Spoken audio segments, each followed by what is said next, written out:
미국이 낳은 세계적인 경영 컨설턴트입니다. 그 사람이 지은 책 중에 성공하는 사람들의 7가지 습관이라고 하는 유명한 책이 있습니다.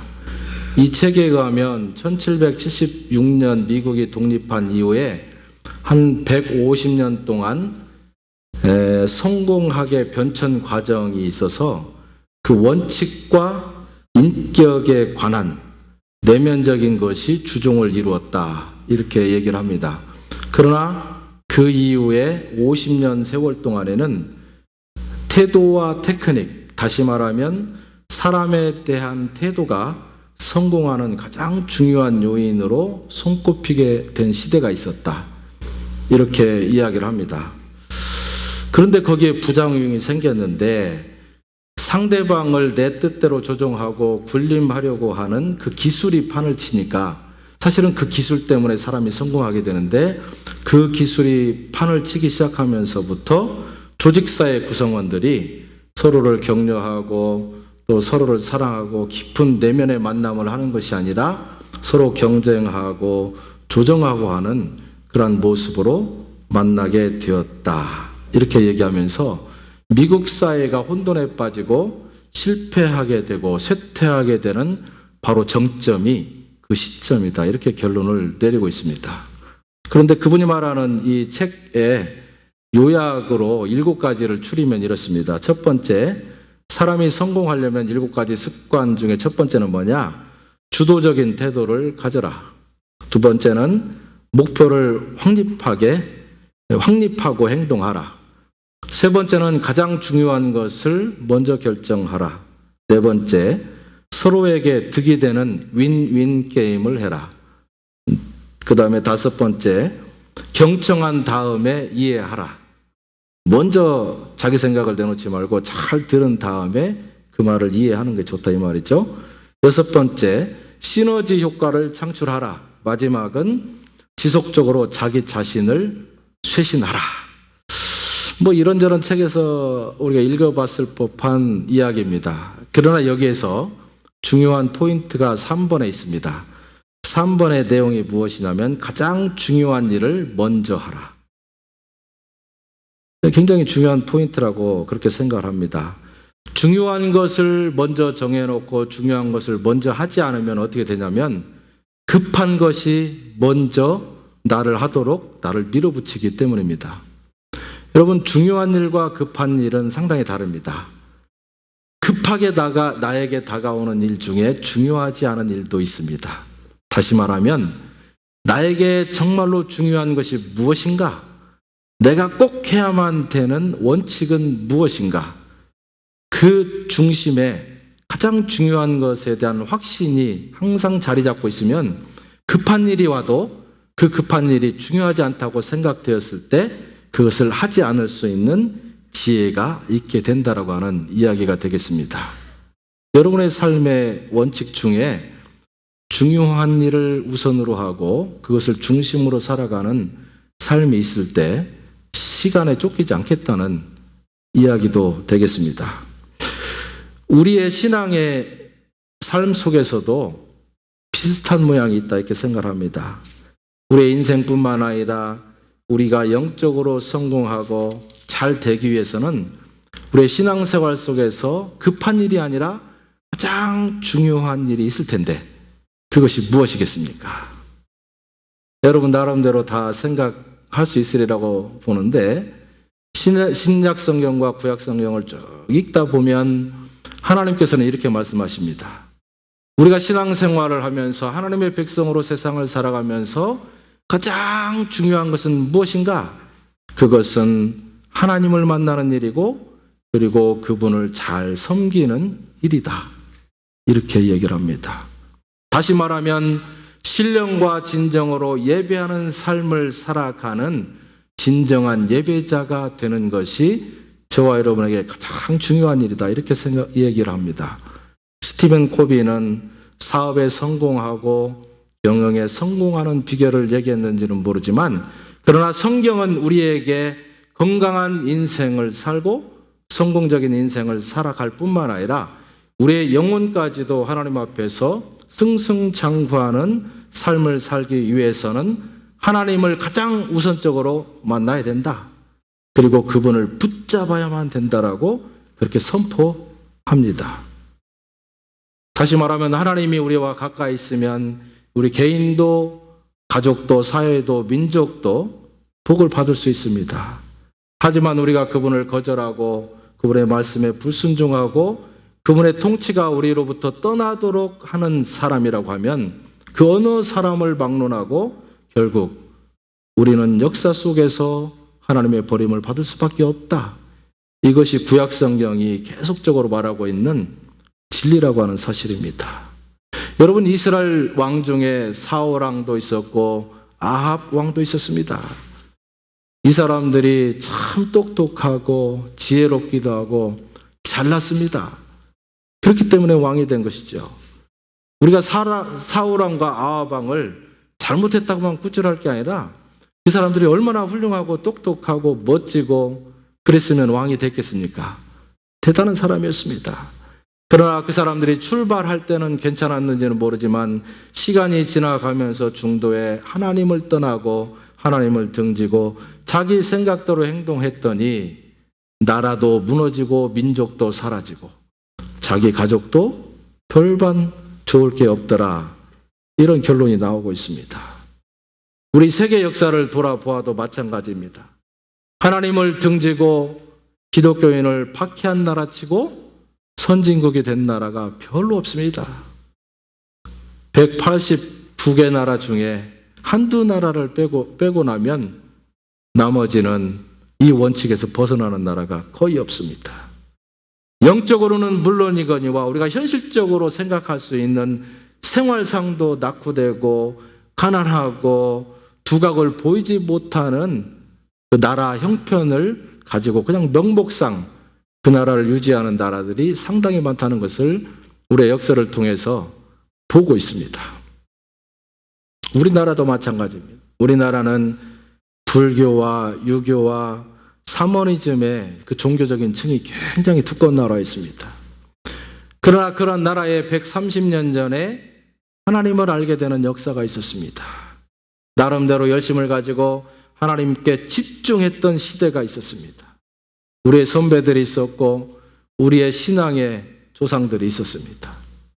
그래서 하나님께서는 그 짧은 시간 동안에도 우리 한민족에게 큰 복을 주셨던 것을 우리 역사적으로 보게 됩니다. 그러나 그러한 하나님께서 지금은 우리 한민족을 통해서 홀대받고 또 우리 기독교인들 때문에 별로 마음이 편치 않는 모습이 됐다. 제가 그렇게 진단을 하게 됩니다. 한국 사회가 이태롭고 경제적으로 또는 정치적으로 사회적으로 국제적으로 조금 위축되는 듯한 느낌을 받게 되는 이유는 결국 하나님을 우리가 제대로 만나고 그 하나님 때문에 우리의 인생을 거는 일이 얼마나 있었는가에 따라서 우리에게 주어지는 결과라고 하는 사실을 우리가 볼 필요가 있습니다. 세계적인 경제 공황이다 아니면 그 세계 어느 나라도 지금은 바로 설 수 있는 때가 아니다 라고만 생각할 것이 아니라고 하는 사실입니다. 여러분, 어떻게 하면 하나님과 친해질 수 있겠습니까? 오늘 내기에서는 그것은 화목제를 드림으로 하나님과 친해질 수 있다 이렇게 얘기를 합니다. 원래 사람은 하나님과 좋은 관계였어요. 그러나 아담의 쓸데없는 호기심 때문에 다시 말하면 하나님의 말씀에 대한 불신 그리고 불순종 때문에 우리 인류는 하나님과 별로 친하지 못하게 되고 말았습니다.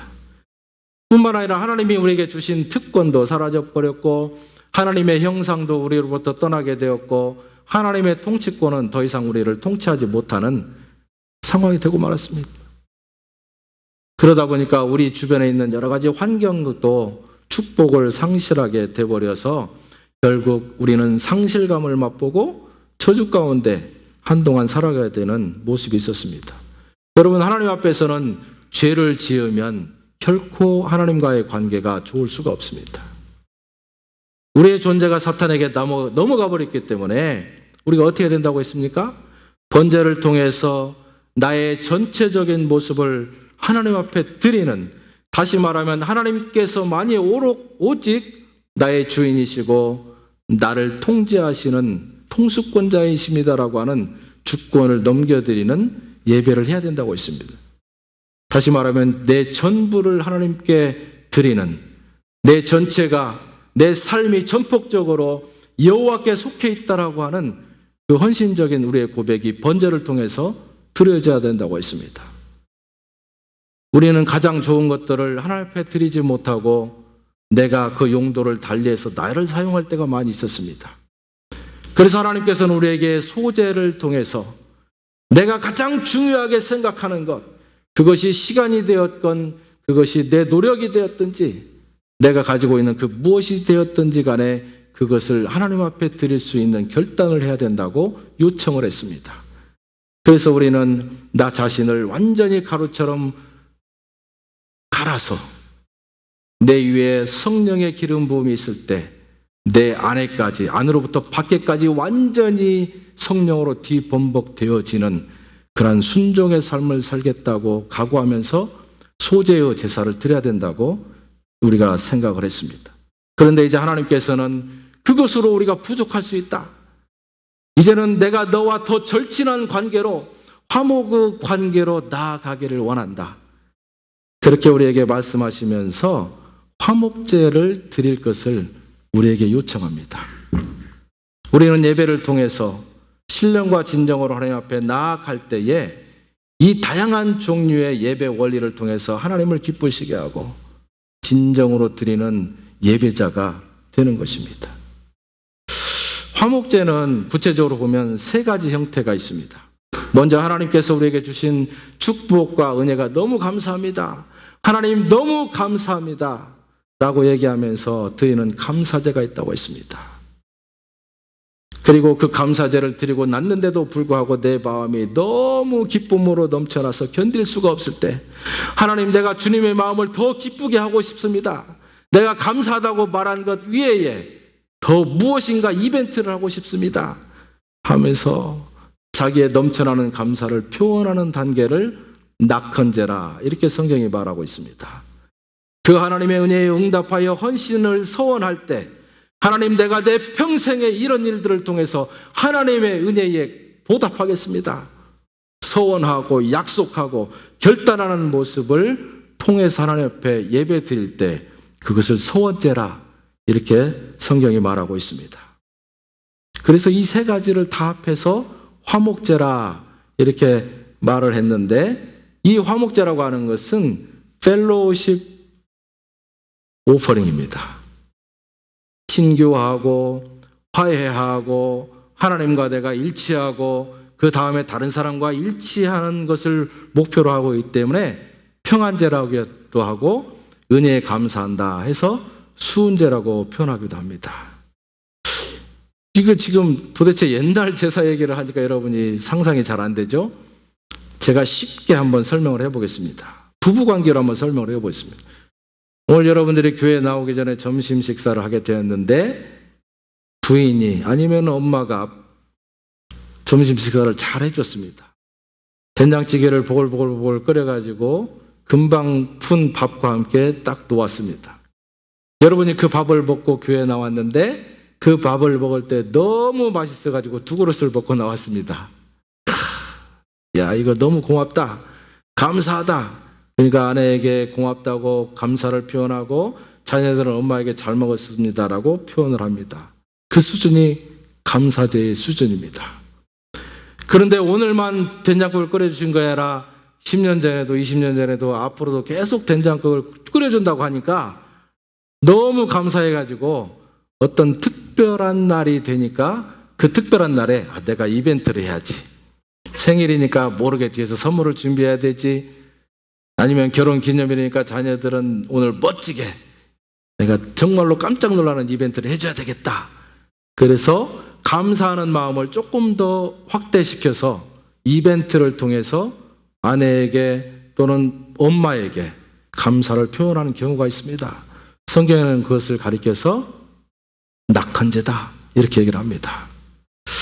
그것으로도 부족합니다. 남편이 가만히 보니까 밥도 맛있게 했는데 밥을 다 한 다음에 설거지까지 다 하니까 마음이 감사를 표현하는 것이 좀 약하다, 이런 생각이 들었습니다. 그래서 하루는 밥을 다 먹고 나서 약속을 합니다. 오늘부터는 설거지가 끝나면 내가 평생 죽을 때까지 설거지는 내가 하겠다.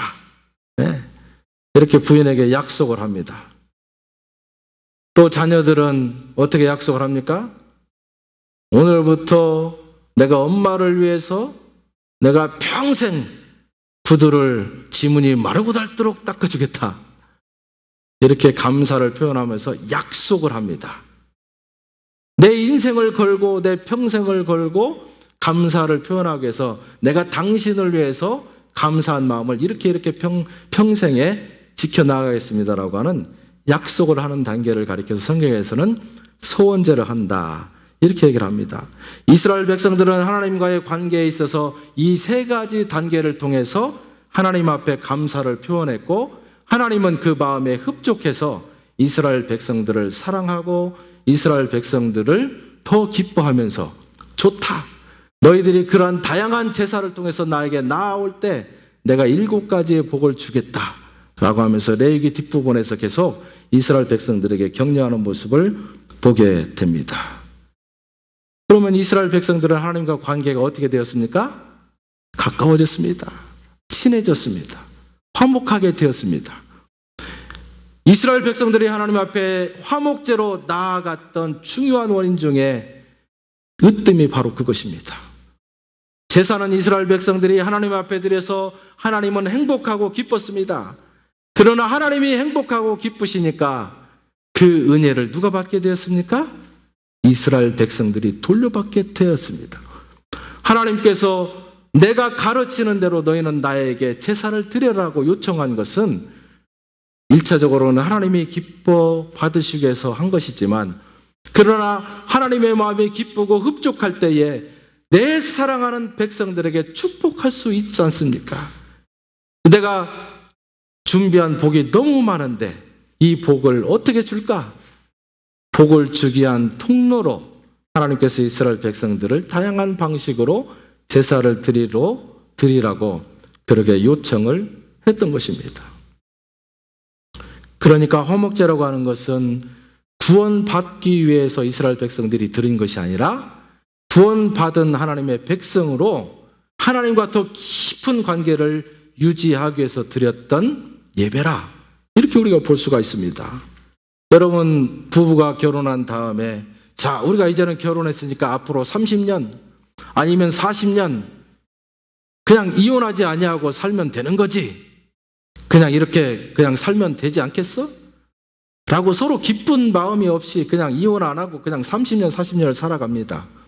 그런 부부와 30년 40년 살아가면서 서로가 해주는 것에 대해서 감사하고 기뻐하고 내가 응답해서 내가 이렇게 감사하니까 내가 이렇게 해주겠다. 내가 이렇게 이벤트를 해주겠다.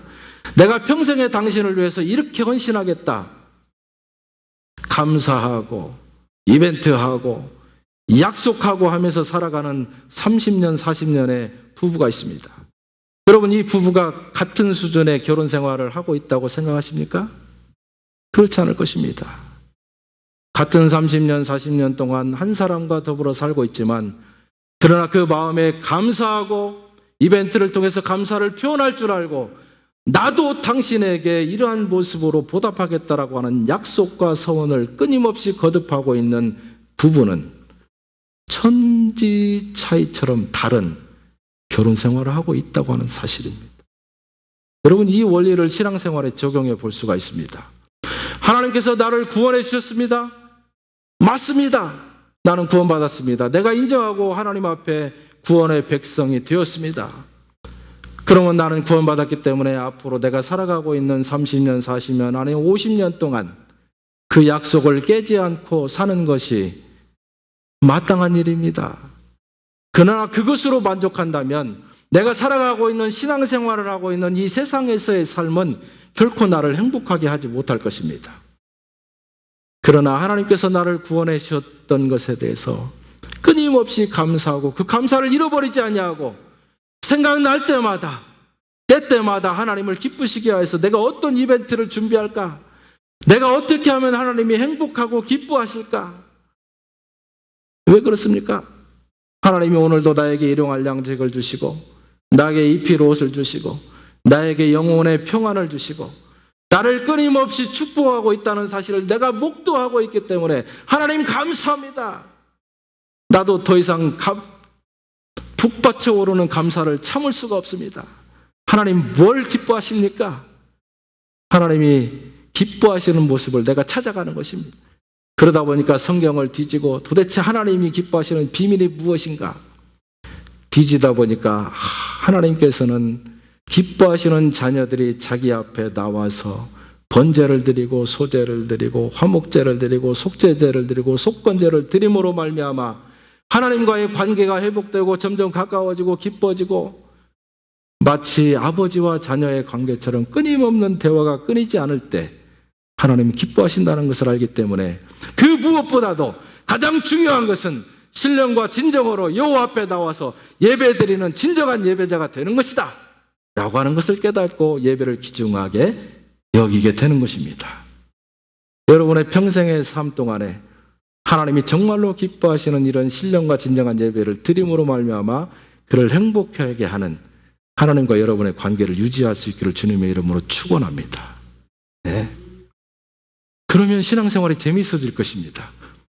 교회를 평생 다녀도 기쁘지도 않고 슬프지도 않고 교회 갔다 오면 죄가 드러나서 답답하기만 하고 여러분 하나님이 없어서가 아니라 여러분이 하나님을 기쁘시게 하는 열정과 노력과 내 태도와 내 모습이 아직 만들어지지 않았기 때문이라는 사실을 여러분 한번 생각해 보실 수 있기를 바랍니다. 제가 더 구체적으로 한번 얘기를 해보겠습니다. 감사제는 무엇인가? 성경에 보니까 Thanksgiving offering이라 이렇게 말하고 있습니다. 하나님 감사합니다. 지금까지 가정에 평안을 주시고 건강을 주시고 매 어려울 때마다 그러한 환경을 겪어 나가고 승리할 수 있도록 피할 방도를 주신 것 참 감사합니다. 이렇게 지난 날들을 돌아보면서 하나님 앞에 감사하면서 감사하는 마음을 가지고 예배하는 예배자로 교회에 나오는 것입니다. 여러분은 오늘 교회에 나오면서 참 하나님 감사하다. 내가 오늘 교회 나가면서 하나님 앞에 엎드려서 이 감사를 그냥 크게 표현해야지. 이런 마음을 가지고 혹시 나오신 분이 있는지 모르겠습니다. 혹시 그런 분이 있다면 오른쪽 발가락을 살살살 움직여 보세요. 제가 보겠습니다. 만약에 여러분이 이런 마음을 가지지 아니하고 하나님 앞에 나왔다면 화목제가 될 수 없는 거예요. 감사하는 마음 자체 없이 하나님을 만난다는 것은 의무적이고 형식적이고 원수 같지만 어떻게 약속을 했으니 약속 지키고 살아야지 하면서 억지로 부부 생활하는 것과 비슷한 모양이 된다는 사실입니다. 누가복음 17장 말씀에 보니까요 이런 이야기가 있습니다. 나병 환자가 10명이 모두 예수님 앞에 나와서 은혜를 입었다고 기록하고 있습니다. 나병 환자가 10명 한꺼번에 해서 예수님 나의 병을 고쳐주십시오. 예수님이 그들에게 말했습니다. 네 병이 고쳐졌다 어쩌다 갔다부터 얘기를 하지 않으시고 10명한테 뭐라고 했냐면 너희의 몸을 대제사장에게 가서 보여라. 왜 그렇습니까? 옛날에 나병은 굉장히 천대받는 병 중에 병이었습니다. 만약에 이 병은 낫지 않으면 백성들 밖에 나가서 혼자 살아야 됩니다. 병이 났었는지 안 났었는지를 제사장이 딱 보고 구분해서 깨끗해졌으면 백성 안에서 살게 되는 것입니다. 그러니까 너희들이 제사장에게 가서 보여라 라고 하는 것은 보였을 때 분명히 너희들의 병이 나을 것이다. 너희들이 믿게 된다면 그렇게 될 것이다 라고 하는 힌트가 있었겠죠. 그런데 10명이 제사장에게 가는 순간에 10명이 다 고침을 받게 되었습니다. 뛰어가고 있는 동안에 가면 되겠지라고 하는 그 믿음과 소망이 그들의 병을 다 고치게 된 거죠. 그런데 17절로 19절 보니까 이렇게 특이한 점이 발견됩니다. 예수께서 대답하여 가라사대 10사람이 다 깨끗함을 받지 아니하였느냐? 그 9은 어디 있느냐? 이 이방인 외에는 하나님께 영광을 돌리러 돌아온 자가 없느냐 하시고 그에게 이르시되 일어나 가라. 내 믿음이 너를 구원하였느니라. 이 한 명의 이방인 외에는 하나님께 영광을 돌리러 온 자가 하나도 없다. 다시 말하면 감사하기 위해서 온 사람이 하나도 없다 그러니까 어떻게 했습니까? 9명은 그냥 병이 나선 채로 다 흩어져 버리고 그 중에 한 사람은 예수님 앞에 감사합니다. 당신은 대단한 사람입니다. 네, 영광 돌리기 위해서 돌아왔는데 그 행위가 얼마나 예수님에게 보기 좋았으면 그 고백하는 그에게 너는 구원까지 받았다.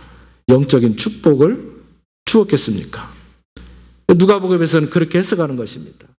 감사하는 자는 하나님 앞에 영광을 돌리는 것이고 하나님께 영광을 돌리는 그 행위는 영적인 축복을 받게 되는 중요한 기회가 되는 것이다. 이렇게 말을 했습니다. 여러분, 우리 신앙생활에 적용해 볼 원리가 여기 있습니다.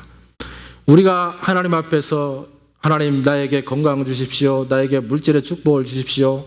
내가 기쁘게 해주십시오. 우리 가정의 문제를 해결해 주십시오. 다양한 문제를 가지고 나옵니다. 하나님께서는 저와 여러분이 세상에 살아가면서도 복을 받고 제대로 하나님의 나라에 대한 형상을 우리가 맛보기를 원하기 때문에 하나님은 그것을 100% 들어주실 각오가 되어 있습니다. 다른 말로 하면 우리의 육체적인 질병이 회복된다든가 우리의 문제가 해결된다든가 우리가 성공할 수 있는 가능성은 너무 많고 쉽다라고 하는 이야기입니다. 왜 그렇습니까? 문둥병자 10명이 그 전에 예수님을 알았겠습니까? 그렇잖아요. 소문을 듣고 찾아와서 내가 간절하게 낫으면 좋겠습니다라고 예수님에게 구했더니 예수님은 그들의 병을 고쳐주고 싶은 너무 열정이 많아서 다 고쳐주었더라. 이게 예수님의 은혜입니다. 저와 여러분이 하나님 앞에 어떤 기도 제목을 가지고 나간다 할지라도 하나님께서는 그 기도의 제목을 들어주신다라고 하는 사실이에요. 여러분 신앙생활 착각해서 기도했더니 병이 나았더라. 이야 대단하다. 기적이다. 기적이 아닙니다. 그것은 예수 그리스도를 믿는 사람들에게 아주 지극히 평범하고 쉽고 누구나 얻을 수 있는 은혜에 불과합니다. 그러나 중요한 포인트가 있습니다. 왜 하나님께서는 이러한 은혜를 우리에게 주시는가? 이 한 사람이 감사를 고백했던 것처럼 하나님 감사합니다. 하나님의 능력이 나와 함께 하셨기 때문에 내가 건강을 회복한 것입니다. 하나님이 나와 함께 하셨기 때문에 내 가정의 문제가 해결된 것입니다. 내 자녀가 성공하게 된 것입니다. 이렇게 기도하기를 원하신 것입니다. 감사를 표현하는 그 사람의 마음속에 왜 하나님의 능력이 임하시는가? 감사하는 마음속에 하나님이 하신 것입니다. 하나님이 도와주신 것입니다. 하나님이 능력이 있으신 것입니다. 무슨 말입니까? 하나님의 주권을 인정하는 행위가 감사 속에 있다라고 하는 사실입니다. 감사하는 단순한 말이 아니라 감사하는 단순한 말 한마디가 나오기 전에 내 마음속에서는 이미 하나님의 주권이 내 중심에 사로잡게 되는 선 문제가 해결되고 있다라고 하는 사실이에요. 그 문제가 해결되지 않은 사람은 절대 감사할 수가 없습니다. 불평하고 원망하고 나에게 주어진 은혜에 대해서 절대 감사할 수 있는 영적 시력이 띄어지지 않는다라고 하는 사실이에요. 그러니까 여러분 감사하는 것은 감사가 안 된다 할지라도 어거지로 해서 내가 영적으로 눈을 뜨는 것이 얼마나 좋겠습니까? 그렇죠? 안 돼도 감사하고 잘 돼도 감사하고 기쁘면 더 감사하고 감사를 끊임없이 하면 할수록 하나님께서는 우리에게 보여지는 축복뿐만 아니라 보이지 아니하는 영적인 하나님의 은혜도 주신다라고 약속을 하고 있는 것입니다. 구약의 제사는 다 없어진 것이 라고 말할 것이 아니라 구약의 제사를 통해서 우리가 지금 하나님 앞에 예배 드릴 때에 어떠한 모습으로 하나님 앞에 나아갈 것인가? 하나님은 지금 예배 드리는 저와 여러분에게 어떻게 예배하기를 원하신가를 깨달아야 될 필요성이 저와 여러분에게 있는 것입니다. 그러니까 신앙생활을 같이 하면서도 건강과 물질의 축복만 받고 있는 사람이 있는가 하면 건강과 물질의 축복을 통해서 하나님 앞에 더 가까워가고 하나님을 더 기쁘게 사랑하기 시작하고 그러면서 하나님께 감사를 표현함으로 말미암아 제대로 된 감사제를 드리는 놀라운 영적인 복을 받는 사람도 있다라고 하는 사실입니다. 여러분, 우리 열린교회에 속한 모든 성도들은요, 시도 때도 감사해서 하나님께로부터 시도 때도 영적인 은혜와 축복을 받는 은혜가 있어지기를 축원합니다. 네. 간단합니다. 우리가 겉으로 내가 필요한 모든 복을 받는 것과 그 복에 덧붙여져서 하나님의 영적인 은혜를 받는 것, 그는 감사하는 데 있다고 하는 사실 꼭 잊지 마시기 바랍니다. 참 안타까운 것은 많은 사람들이 감사를 잊어버리는 것 같습니다. 여러분, 감사를 잃어버리게 되면 내 마음이 다치게 되고 내가 기뻐하지 않게 되고 하나님과의 관계도 소홀해지고 하나님도 해피하지 않게 되는 것입니다. 사람과 사람 사이에서도 누가 무엇인가를 도와주고 배려해주고 그 사람을 위해서 희생했으면 말 한마디라도 감사합니다. 내가 당신 때문에 이런 은혜를 입었습니다. 말로 표현할 수 있어야 됩니다. 입 딱 다물고 아무 말도 안 하고 있으면 한 번, 두 번, 5번, 10번 도와주다가 아이고 저 사람은 원래 저런가 보다. 뭐 기뻐하지도 않고 즐거워하지도 않고 전혀 감사하지 않다고 생각하는데 내가 뭐 더 해주나. 그리고 관계를 정리하게 되어 있습니다. 그렇지 않습니까? 나와 하나님과도 마찬가지입니다.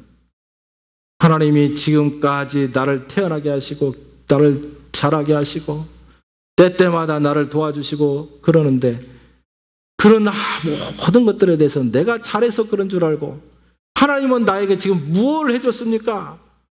내가 지금 이렇게 힘든 가운데 있는데 하나님은 나에게 무엇을 해줬습니까? 하나님을 향해서 원망하고 기뻐하지 않는 사람들이 있습니다. 뭐가 그렇게 당당한지 기뻐하지 않는 사람에게는 사람도 떨어지게 되어 있습니다. 당연히 하나님께서 줘야 되는 것처럼 당당하게 요청만 하고 감사하지 않는 그 사람에게 하나님께서는 겉으로 보여지는 축복을 어거지로 해줄지는 모르나 그러나 그 마음에 기뻐서 그 보여지는 축복 위에 덤으로 주시는 영적인 은혜에 대해서는 하나님도 여러분에게 관심이 없을 수 있다고 하는 사실입니다. 여러분 어떻게 하시겠습니까? 감사하는 마음을 통해서 여러분도 기쁘고 하나님도 기뻐서 이것저것을 다 받기를 원하십니까? 아니면 당연하게 생각해서 하나만 받고 하나님도 슬프게 하시겠습니까? 예배는 그것입니다. 1시간 나와서 찬양하고 기도하고 말씀 듣는 것이 예배가 아니라 그 예배하는 모습 속에 담겨진 우리의 감사의 마음, 하나님이 나의 주인이라고 하는 근본적인 고백, 그 고백을 통해서 평생을 살아갈 때에 내 그 생각을 가지고 밥을 먹을 때 예배하는 것입니다. 그 생각을 가지고 학교에 앉아서 공부하는 순간에 그것이 예배하는 것입니다. 그러한 생각을 가지고 다른 사람을 만나고 있을 때 나는 그때 하나님을 예배하고 있다라고 하는 사실이에요. 예배는 그것입니다. 나의 삶이 전폭적으로 하나님 앞에 드려지는 헌신, 감사제, 그것은 하나님을 기쁘게 하시는 그러한 예배입니다. 내가 힘들어서 난 자식도요, 부모의 은혜에 감사할 줄 모르는 경우가 있습니다. 당연한 것으로 생각하고 나를 낳았으니까 당연히 해줘야지. 다른 사람은 낳아주고 잘해주더니 당신은 나를 낳아놓고 왜 못 해줘요? 아무리 자기가 아파서 난 자식이라도 어거지로 낳았으니까 어거지로 해준지는 몰라도 그래, 너는 참 나한테 소중한 사람이다, 소중한 자녀다 라고 감동을 할 수가 없는 것입니다. 명목상 관계를 유지할 뿐이죠. 하나님의 은혜를 체험했다고 생각하면 감사할 줄 알아야 됩니다. 그저 작은 것에도 감사하고 고마워하고 나누고 또 그것을 간증하고 즐거워하면서 점점 더 하나님과 돈독한 관계를 가져갈 때 하나님께서는 옳다! 너는 진정한 화목제로 나를 행복하게 하는구나. 그런 예배를 받으신다고 하는 사실을 기억할 수 있기를 축원합니다. 두 번째 낙헌제를 볼런터리 오퍼링이라고 합니다. 자원에서 스스로 감사를 표현하는 행동이에요. 일반적인 감사보다도 내가 특별한 마음이 막 생기는 겁니다. 내가 무엇인가를 더 표현하고 싶습니다. 제가 1년 이번에 말씀을 쭉 듣다 보니까 하나님께서는 나에게 진정한 예배를 통해서 하나님을 기쁘시게 하는 것을 가장 행복해 한다는 것을 알게 되었습니다. 그러면 제가 하나님을 기쁘시게 하기 위해서 좀 이벤트를 하겠습니다. 내가 지금부터 1년 동안 예배에 집중해 보겠습니다.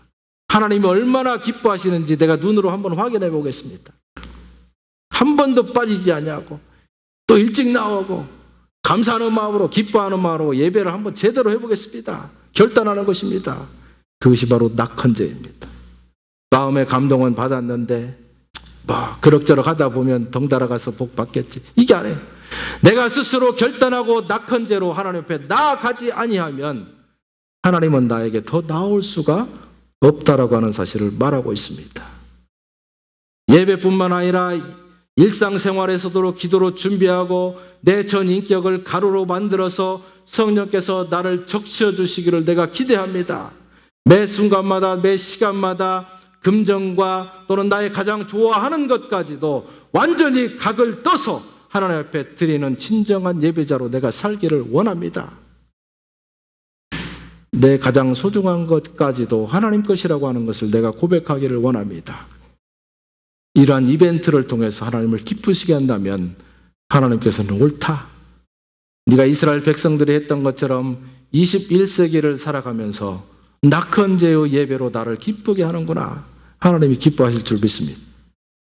마지막은 서원제인데 서원제는 vow offering이라고 합니다. 서원하고 약속하는 거예요. 서원제의 유명한 일화가 성경에 나옵니다. 여러분 잘 아시는 한나가 사무엘을 낳을 때 하나님 앞에 서원했습니다. 하나님, 나에게 자식을 주시면 내가 평생에 그 자식을 하나님 앞에 드리겠습니다. 하나님께서는 그 서원을 받으시고 그에게 자식을 주셨고, 자식을 주셨을 뿐만 아니라 그 자식이 하나님 앞에서 훌륭하게 쓰임 받을 수 있도록 그렇게 그를 축복했습니다. 내가 받은 은혜가 너무 크기 때문에 내 일생에 하나님 앞에 이렇게 서원하겠습니다 라고 한나가 기도했더니 하나님께서 그 기도를 기쁘게 받으셨다. 여러분 어떤 서원을 하나님께 하셨습니까? 사실은 저도 초등학교 때 서원한 적이 있습니다. 하나님께서 나를 세상 가운데 보내셨는데 내가 평생에 하나님을 기쁘시게 하는 일이 무엇이겠습니까? 내가 목사가 되면 하나님이 가장 기쁘실 줄 믿습니다. 물론 다른 사람에게는 다른 방법으로 하나님을 기쁘시게 하는 방법이 있으리라고 생각합니다. 그러나 제 마음에는 그것이 나에게 있어서 내가 할 수 있는 가장 큰 일이라고 저는 생각을 했습니다. 그래서 하나님, 내가 평생의 목사가 되어서 하나님을 섬기겠습니다. 제가 소원을 했습니다. 그랬더니 하나님께서 그 소원을 기쁘게 받으시고 저를 목사가 되게 했습니다.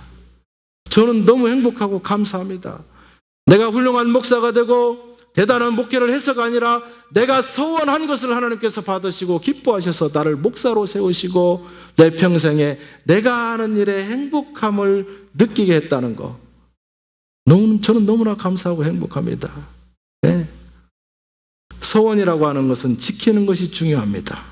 지키는 것은 내가 할 일이고 지키는 나를 통해서 일은 하나님이 하실 것을 제가 믿기 때문에 나는 내가 목사로 평생에 헌신해서 그 하나님의 나라에 들어갈 때까지 내가 하나님 앞에 소원한 것을 지켜가겠습니다 라고 그 약속을 버리지 않을 때 하나님께서는 저를 하늘에서 보시고 너는 정말로 성실하게 내 소원을 지켰으니 너와 나의 관계는 화목한 관계다, 네? 하면서 세상에서의 복뿐만 아니라 하나님의 나라에서 기다렸다는 듯이 저에게 올라가면 복을 쏟아 부을 줄 제가 믿습니다. 여러분, 하나님 앞에 여러분 각자가 소원하는 예배를 드리실 수 있기를 축원합니다. 그것은 다른 사람이 끼어들 만한 일이 아닙니다. 나와 하나님과의 1:1 사이에서 내가 할 수 있고 나만이 지켜야 되고 꼭 잃어버려서는 안 되는 그러한 약속입니다. 화목제를 하나님께서는 너무 기뻐하세요. 그러나 그 중에서도 가장 소중하게 우리에게 복을 주시는 것이 무엇이냐? 바로 서원제입니다. 하나님, 내 평생에 나는 이것을 통해서 하나님을 기쁘게 할 수 있습니다. 내 인생을 걸고 내가 이것을 꼭 지켜가겠습니다. 여러분 약속할 수 있기를 바랍니다. 한 번도 번도 생각해 보지 않았다면 지금이라도 생각하십시오. 하나님, 정말로 내가 당신을 위해서 헌신할 수 있는 가장 중요한 서원의 그 핵심이 무엇이겠습니까? 나에게 지식이 있습니까? 이 지식을 통해서 내가 어떻게 하나님 앞에 헌신할 수 있을까요? 나에게 재능이 있습니까? 탤런트가 있습니까? 내가 가지고 있는 이 재능을 통해서 내가 어떻게 하나님 앞에 헌신할 수 있을까요? 나는 다른 사람과의 관계를 잘 갖습니까? 이러한 장점을 가지고 내가 어떻게 하나님 앞에 헌신할 수 있을까요? 내가 재산이 많습니까? 하나님을 위해서 내가 어떻게 이것을 사용할 수 있을까요? 여러분이 가지고 있는 하나님이 주신 그 은혜의 보물을 통해서 하나님 앞에 나아가는 소원제의 예배를 드릴 수 있기를 축원합니다. 예. 하나님 앞에 복 달라고 하지 마세요. 복 받을 일을 하면 하나님이 복을 주시는 것입니다. 답답해요. 여러분이 자식을 다 키우지 않습니까? 자식들이 부모들이 기뻐하는 일을 해보세요. 가만히 기다려요. 아이고, 쟤를 위해서 내가 뭘 해줘야 되나. 돌아다니면서도 호주머니에다 뭘 사갖고 집에 오면서 주고 이렇게 하는 거예요. 그런데 부모가 기뻐하는 행동은 하지 않고 기다리고 있다가 들어오면 문 열면 딱 쫓아가서 막 반갑게 맞이하죠. 아빠나 엄마가 반가워서 그거라 빨리 내가 원하는 것을 얘기하려고. 네? 이것 주세요, 저것 주세요, 이거 해주세요, 이거 해서 막 조르기만 한 거예요. 평생을 그렇게 조르면서 달라고 하니까 하나님이 아이고, 빚쟁이도 아니고, 그렇잖아요? 하나님이 여러분에게 빚졌습니까? 계속 줬는데 계속 달라고 하니까 빚쟁이도 아니고 얼마나 힘들겠어요. 그렇게 하지 마시고 하나님이 기뻐하시고 즐거워하는 일이 무엇인가? 하나님이 너무 행복해서 막 주고 싶어서 어쩔 줄. 하나님은 저와 여러분이 무엇을 원하는지를 가장 잘 알고 있습니다. 나보다도 더 나를 더 잘 아시는 분. 그러니까 내가 하나님 앞에 감사함으로 소원함으로 나아갈 때 그분이 우리에게 보여지는 복뿐만 아니라 우리가 상상할 수 없는 영적인 축복으로 나오신다고 하는 사실입니다. 3분만 더 하겠습니다. 여러분, 결혼할 때요, 남자들은 어떤 배우자를 너무 좋아하기 시작하면 부도수표를 남발하기 시작합니다. 이번에 결혼만 해주면 내가 평생 공주처럼 모시겠습니다. 막 이 부도수표인 지 다 아시죠? 근데 부인들은 그 깜빡 속아가지고 결혼을 합니다. 근데 1년 동안은 해피해요. 정말 공주 같아요. 근데 1년이 지나고 났는데 자기도 모르는 순간에 왕을 떠받드는 무술이가 돼가지고 이 인생이 완전히 망가지는 거예요. 여러분, 이러한 남편처럼 아내를 부도수표 발행해가지고 결혼하는 것처럼 하나님과의 관계를 형성하지 않기를 축원합니다. 하나님, 나에게 복 주옵소서. 하나님, 나에게 이번 문제만 해결해 주시옵소서. 나를 구원해 주시옵소서. 그러면 내가 하나님 앞에 목숨 걸고 이렇게 하겠습니다. 내가 다급해지니까 하나님 앞에 막 부도수표 막 날리는 거예요. 하나님은 약속에 신실한 분이기 때문에 저와 여러분에게 오냐 그래라 1년 지나고 나니까 하나님은 완전히 부도수표만 돼가지고 이 뭔 일입니까? 여러분, 내가 감동받고 부도수표 막 날리면서 내가 하나님 이렇게 하겠습니다, 저렇게 하겠습니다 말로만 하는 것은 진정한 예배가 아니라고 하나님은 말씀하십니다.